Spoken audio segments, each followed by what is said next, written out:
Armas kogudus, tõskem täna pilgud püha kirjakoha poole. Koguja raamatu 5. peatükist loeme järgmist. Nõnda, nagu ta oma ema ihust oli tulnud, nõnda läheb ta jälle tagasi alasti. Nagu ta tuligi, ega saa oma vaevast midagi, mida oma käega võiks kaasa viia. Raske õnnetus on siis seegi, nagu ta oli tulnud, nõnda ta läheb, ja mis kasu on temal, et ta vaev on tuulde läinud. Ta veedab kõik oma päevad pimeduses ning tunneb palju tuska, haigust ja meelepaha.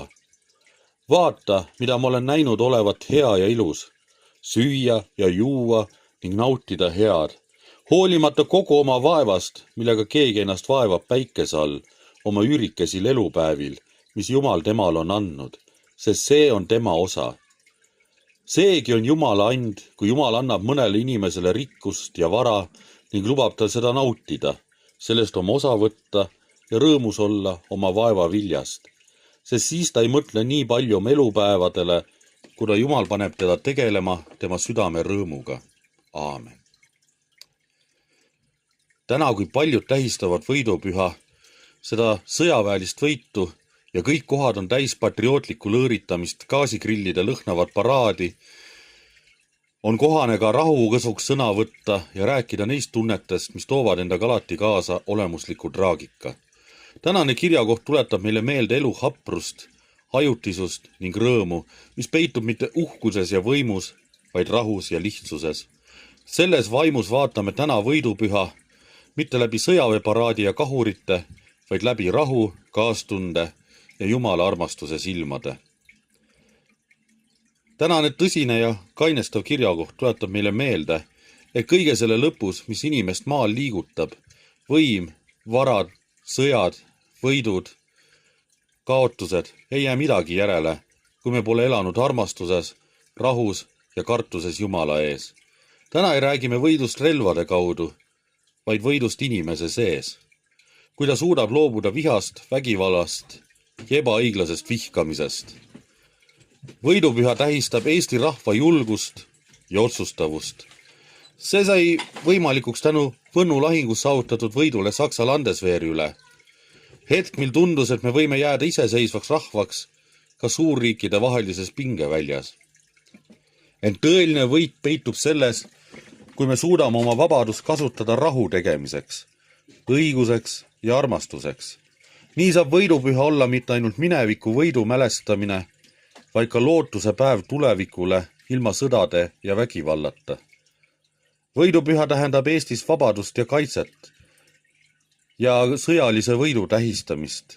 Lipp lehvib uhkelt, paraadid marsivad, kõlavad patriootlikud kõned, kuid ometi peame endilt küsima, kas tõeline võit seisneb relvades või hoopis rahus, mis tuleb leppimisest, andestusest ja üksteise mõistmisest.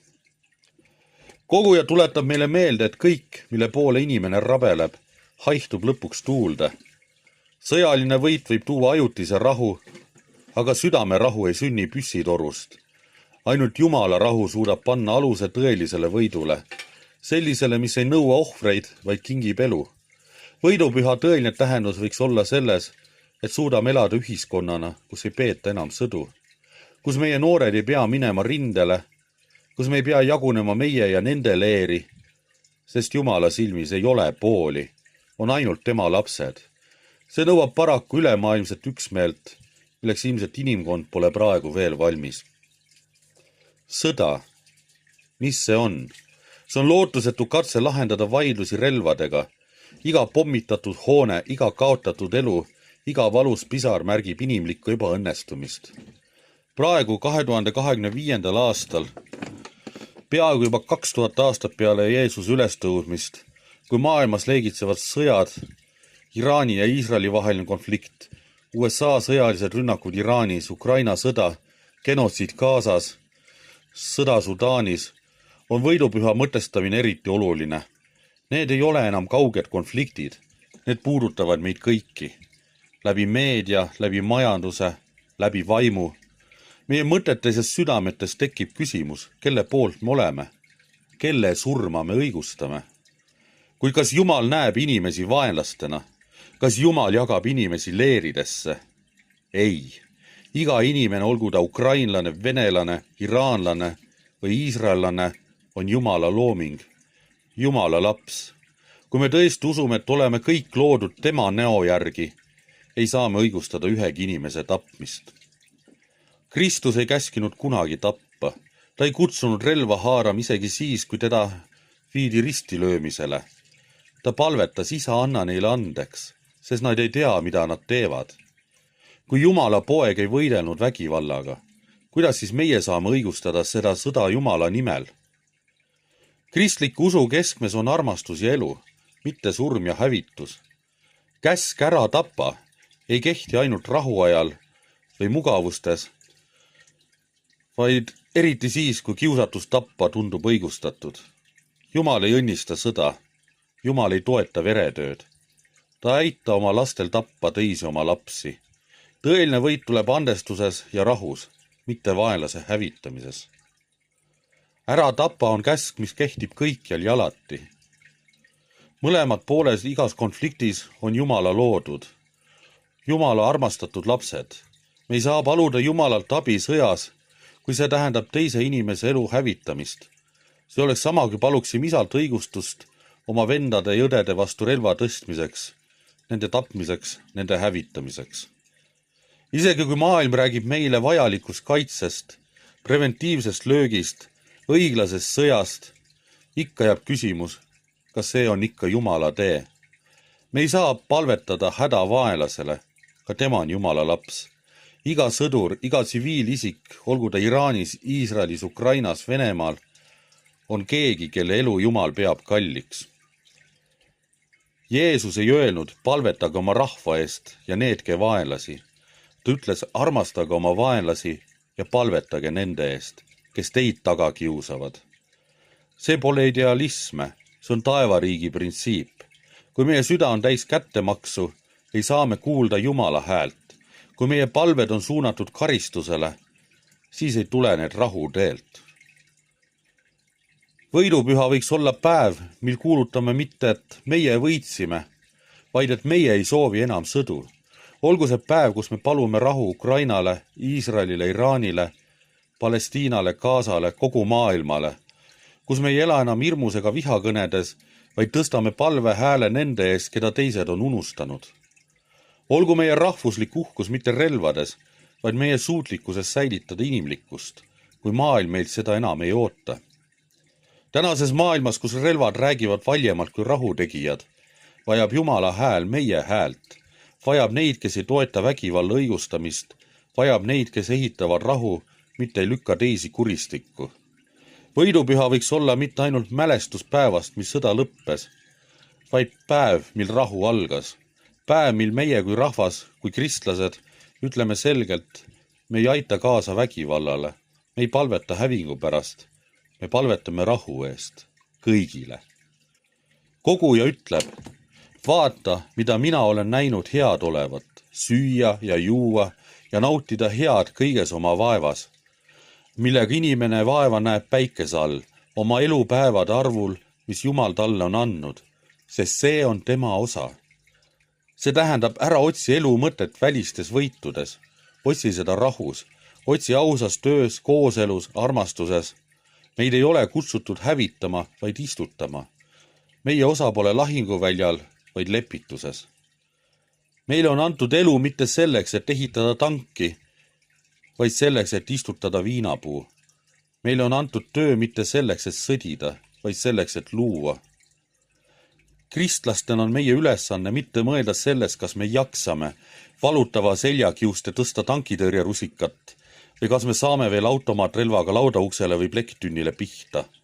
Kindlasti peame ennast pühapäeva hommikul metsas eesseisvasteks sõdadeks treenima. Meie peame hoopis pühapäeva hommikul kirikus olema ja rahu eest seisma.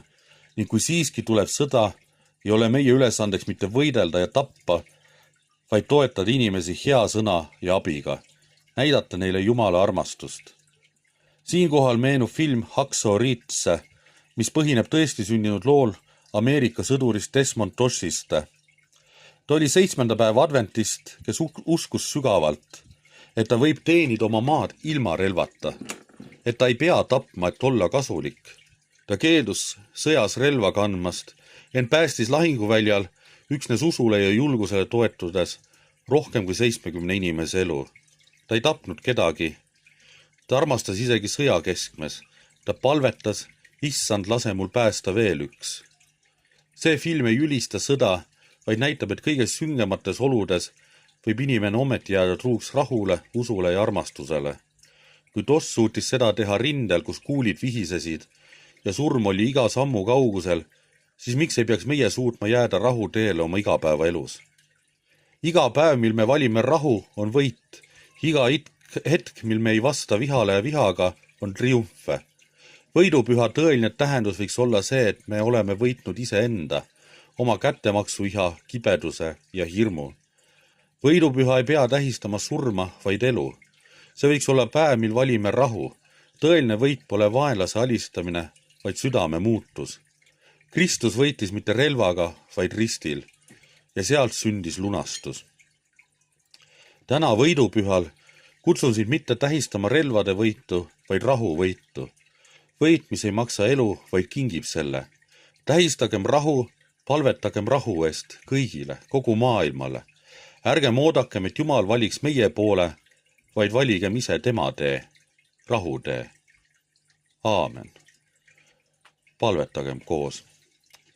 Hea ja alastav Jumal, me tõstame täna oma südamed sinu poole, sest maailmas on liiga palju valu, liiga palju hirmu, liiga palju sõda. Issand, me palume rahu, rahu mitte ainult kaugetele maadele, vaid meie endi südamesse, kodudesse ja rahvaste vahele.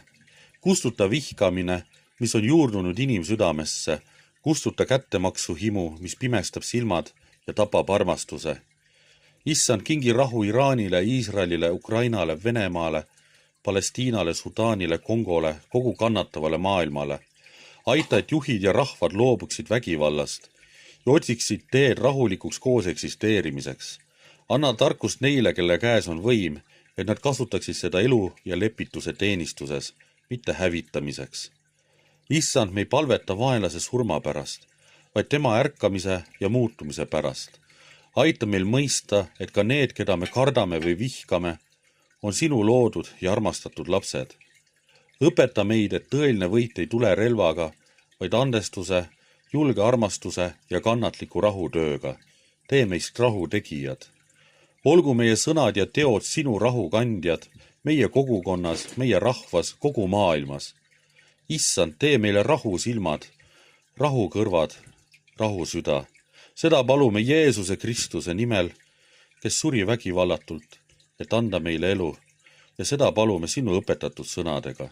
Meie Isa, kes oled taevas, pühitsetud olgu sinu nimi, sinu riik tulgu, sinu tahtmine sündigu, nagu taevas, nõnda ka maa peal.